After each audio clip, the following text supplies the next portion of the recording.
Well, ladies and gentlemen, this is the new Skoda Slavia. And what's new in this? Well, it is not just a facelift or a cosmetic makeover. It has a new design, it has new features, it has changes to the powertrain too. So over the next few minutes, I'm going to be telling you everything about the new Skoda Slavia and what is new, what has changed, what's good and what's not.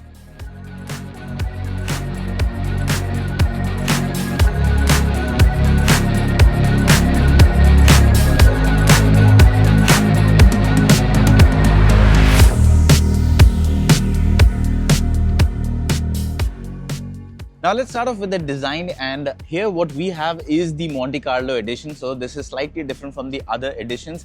This of course is the top version, and in terms of design, what you see, first thing you'll notice is the headlamps, sleeker headlamps. You can see the new LED DRL pattern, and then of course the grille. You've got this entire chrome metal stripe running through the grille. This is the Monte Carlo edition, so here you get these red stripes with the checkered flag. In the Prestige in the other editions, of course, this will be slightly different. The lower part of the bumper, you've got this honeycombed design, gives it a nice, sporty, aggressive posture.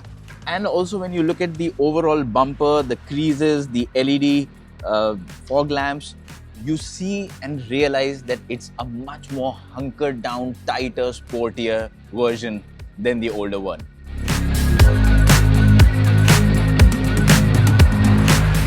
Once you have a look at the side of the car, you'll realize that, of course, the silhouette hasn't changed because this is not a generation change, but there are changes that you can notice.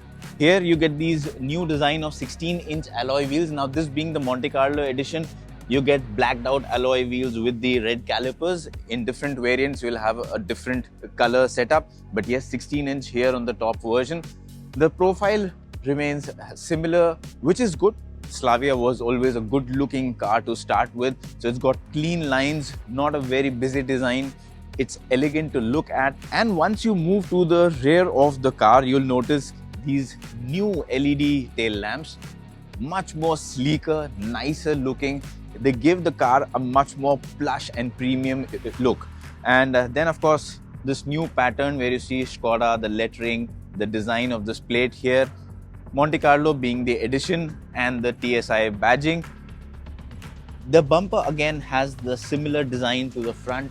So it is a little more sportier, a little more premium, and that's the difference in terms of design. So it's not a radical change or a makeover. It's subtle changes that make the car a bit more sleeker, a bit more refined and better looking.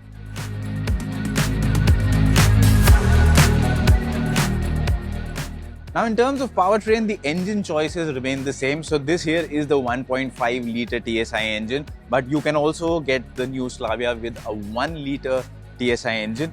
The change here is that now with the 1 litre engine, you can also go in for either a manual gearbox or the brand new 8-speed automatic gearbox, which makes it the first 8-speed automatic gearbox in its segment. This here, of course, is the 1.5 litre, the more powerful engine paired with the DSG gearbox. So in terms of powertrain choices, customers now get a bit more options. You can go in for a manual, you can go in for an 8-speed automatic with a 1 litre, which is a very good thing. And we have driven that gearbox earlier in the Poshak, works well, has a nice balance between efficiency and performance. So in terms of powertrain, again, Skoda has been smart about it and given more options to the buyers. Now once you get inside the cabin of the new Slavia, well, there are a lot of changes. It's a much nicer place to be in. And one of the first things you will notice is this new screen here. A little over 25 centimeters in size, and it's a very nice, sleek looking unit. What I like about it is that it has been integrated very nicely into the dashboard, so it doesn't look as if it was an afterthought or it doesn't have that aftermarket appeal. It's very nicely integrated into the dashboard, adds to the overall premium flavor of the cabin. The screen itself is quite nice in terms of resolution. Well, this is just a walk around, so I haven't been able to use it much. But yeah, I mean, the color contrast, the way it works, the touch response, it's all good. And it gives you multiple connectivity option. It's got a lot of app support. So in terms of usability, it does uplift the overall experience. The instrument cluster, again, fully digital, new, gives you a lot of readouts, customizable, so that again adds to the driver convenience. You've got this steering wheel here with the floating design, multifunctions, works well. And you've got here the HVAC controls, which are feather touch controls. The dashboard design is nice, new. You've got this nice ambient lighting strip running all the way from one end to the other. And when you just overall look at the design of the dashboard, it just feels much more nicer than the outgoing version, sleeker and better. Seats, very good seats. That's something that you would expect from a Skoda. And both the front seats are ventilated and electrically adjustable. So that's a very good thing. And the overall space that you get here, the kind of side support you get in the seats, it's just very comfortable place to be in. Even in terms of the headroom clearance, you can see I've got very good clearance here. So irrespective of what your height is or what your body shape is, you will be able to find a nice, comfortable seating position.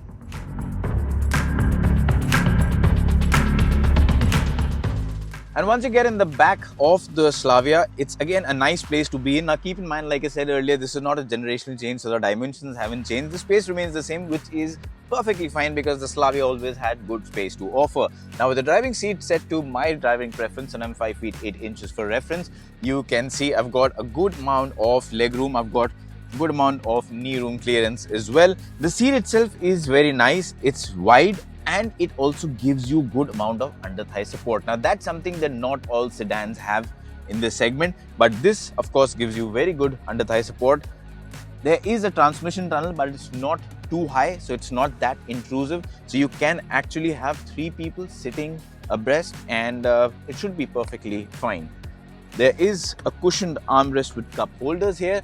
There's no panoramic sunroof, but there is a single pane sunroof. So yes, for the rear occupants, you do not get the luxury of seeing through the glass. But overall, I think it's a nice place to be in. The glass area is nice. It's wide. The feeling of space, it just doesn't feel claustrophobic at all. It does feel like an airy cabin, and this is the Monte Carlo, so this is the kind of interior color you get, but depending on the variant you can also get a different color for your interiors, which will of course change the way the cabin feels.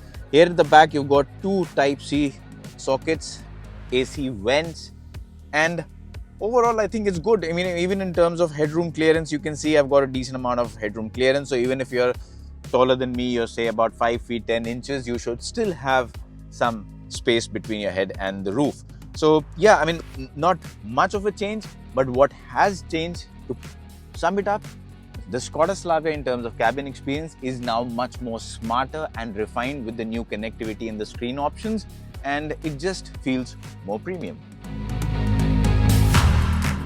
So to sum it up, the new Skoda Slavia has grown in many areas. It now looks sleeker, much more refined. The cabin experience has improved. It's got a better connectivity. It's got better infotainment system. It continues to offer good space. It continues to offer good amount of safety, both active and passive safety.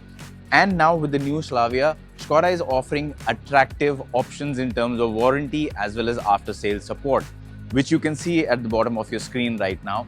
So all of these equate to a better experience for the car. We don't know the prices yet. Prices will be announced soon. But overall, in terms of product, the Slavia has definitely gotten better.